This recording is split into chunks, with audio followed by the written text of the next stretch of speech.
welcome to another episode of the DJ Chronicles, as I call it. Just giving an account of my DJing experience from the beginning up to this point, just kind of hitting the snippets and parts of it. And just want to say salute to all the DJs out there. Salute to all my followers. Well, salute and hey to all my followers and supporters who do support me. Appreciate it, man. Trying to get my phone thing, this little mount thing straightened out. There we go. Trying to ride and talk. Yeah, but just kind of gonna chat a little bit about I think I left off at when I was a teenager and I started my DJing adventure from my childhood to my teenage years to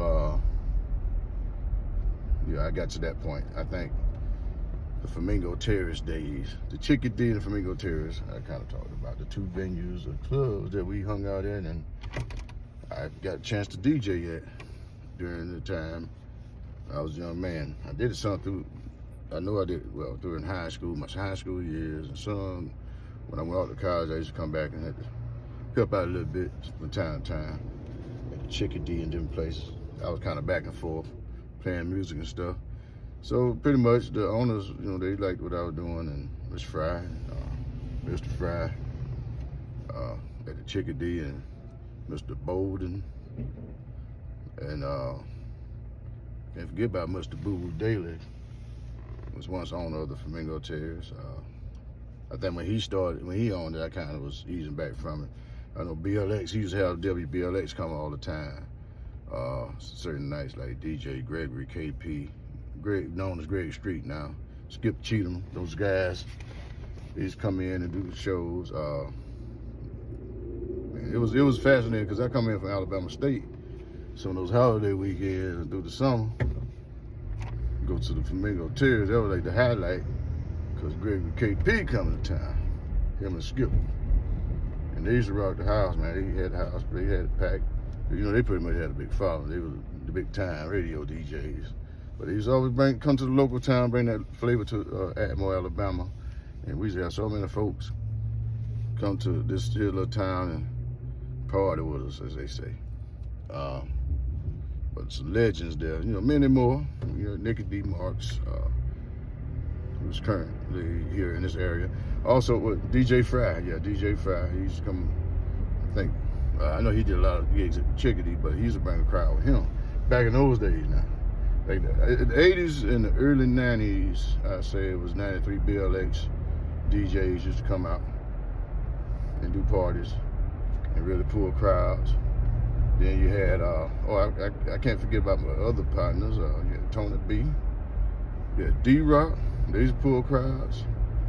Back in those days, they were real, really out there. I know Tony B was pretty much out there on the panhandle hanging with BLX, those guys. But they did some things in Atmore. They did represent Atmore back in those days. That's kind of when I had eased back from DJing, but I still was like amazed with the other DJs were doing. Got a chance to conversate with Gregory KP and Skip on a few occasions. I got to talk to Gregory KP a whole lot, He comes to the club and we'll hang out with him and talk to him, But just the experience of watching those guys move those crowds and knew how to blend that music and stuff. I ain't know nothing about no mixing and scratching in. Then I remember back when he did his radio show, I used to record all his mixtapes, record all his mixes he used to do on Saturday night. And I go to Alabama State, I had my little cassettes with my mix show recordings on it. Oh man, dog got hit. Something got hit out there. But make a long story short, I used to take those mix show tapes and record them. And my brother, old Thomas, he was in the Marine Corps at the time. He was over there in Iraq. And used to send copies of those tapes over. That's around the time when I was at Alabama State, summer of 90, something like that, 89, 90. But make a long story short, make copies of the mixtapes and send over there. And he was talking about how it really brought life to them on the ship, because people sending mixtapes in, and they were looking for them Greg Street tapes, mixtapes I used to do when he was on the radio.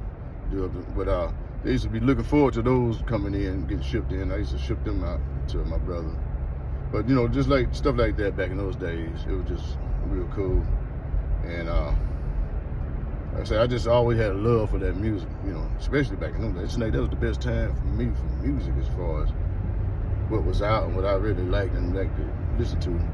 But I tell you, the DJs basically helped facilitate that marking time with what they did and how they moved the crowd, how they vibed on the radio, how they vibed in the clubs. I guess also I can't leave out the Montgomery DJs, when I was up there. But like I say, locally, right here in Atmore, we had it going on. I know there's a lot of other little spots that were jumping, Melody Lounge, places like that. They used to have a lot of crowds and stuff. And BLX used to be all over the place. As far as locally, I think they had but they had some DJ battles. I think they battled against Hot 105 one or two times. But I say the DJ game is a small world out there, it's close knit, and it's just cool how they just bring flavor to a local area that they represent. And that's cool, my DJ Double R. Another episode of the Chronicles. Holla back.